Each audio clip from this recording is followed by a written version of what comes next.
আসসালামু আলাইকুম বন্ধুরা।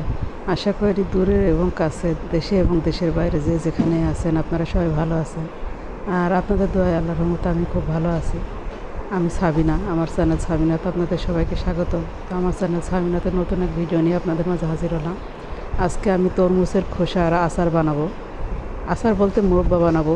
তো আমি এই মুরব্বাটা অন্যরকমভাবে বানাবো, তো সেটাই আপনাদেরকে দেখানোর জন্য নিয়ে আসলাম। তো এখানে আমি প্রথমে তরমুজের খোসাটা ছুলে এবং কাঁটা চামচ দিয়ে করে নিয়েছি।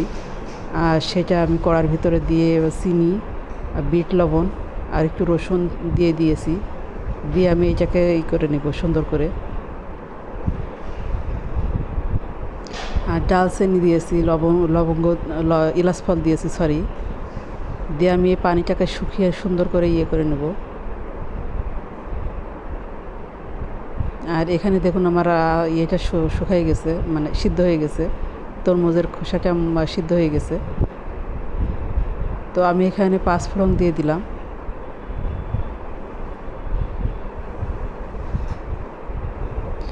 আর এটা খেতে মাশাআল্লাহ এত মজা হয়, আপনাদের বলে বোঝাতে পারবো না। আমি এই প্রথম করে খেলাম, মানে করে দেখলাম।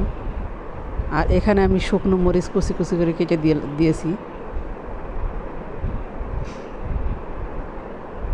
আর এইভাবে আপনারা তরমুজের খোসা না ফেলে দিয়ে, আপনারা তো সবাই তরমুজ খান আর খোসাটা ফেলে দেন, তো না ফেলে দিয়ে এইভাবে আচার করে খেয়ে দেখবেন।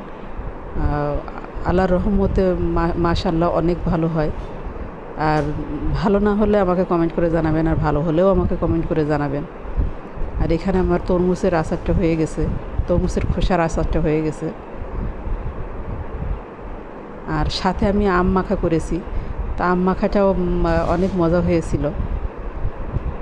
আর এই গরমে আম মাখা খেলে শরীর মন সবটাই ঠান্ডা থাকে এবং ভালো থাকে।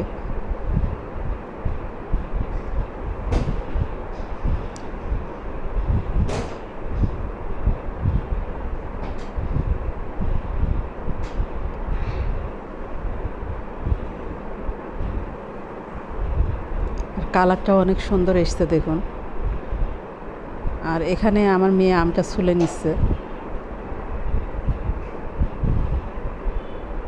আর আমার ভিডিওটা যদি আপনাদের ভালো লাগে তো লাইক করবেন, কমেন্ট করবেন এবং সাবস্ক্রাইব করবেন।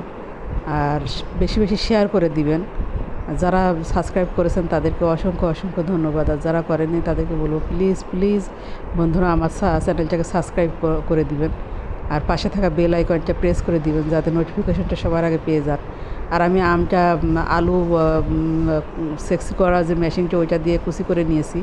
আর এখানে আমি শুকনো মরিচ পুরাই আমি করে নিলাম, ভেঙে নিলাম। আর সাথে একটু লবণ দিয়ে দিলাম,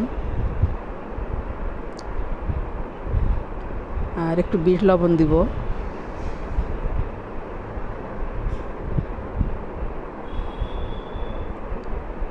আর এই আম মাখাটা এখানে আমি একটু 1 চামচ চিনি দিয়ে দিলাম।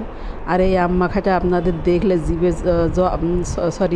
জিভে পানি এসে যাবে, আপনারা না খেয়ে থাকতে পারবেন না।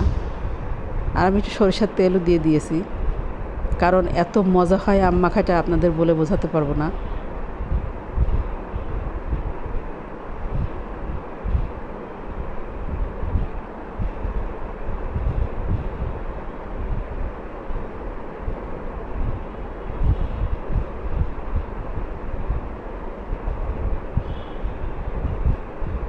আম মাখাতে আমি শুকনা মরিচ, এমনি সাধারণ লবণ আর একটু বিট লবণ আর 1 চামচ চিনি দিয়েছি, আর একটু সরিষার তেল দিয়েছি। তো খেতে এত মজা হয়েছিল, আপনাদের বলে বোঝাতে পারবো না। আপনারাও এভাবে করে খেয়ে দেখবেন। তো আপনারা ভালো থাকবেন, সুস্থ থাকবেন আর আমার জন্য দোয়া করবেন। আল্লাহ হাফেজ, আসসালামু আলাইকুম।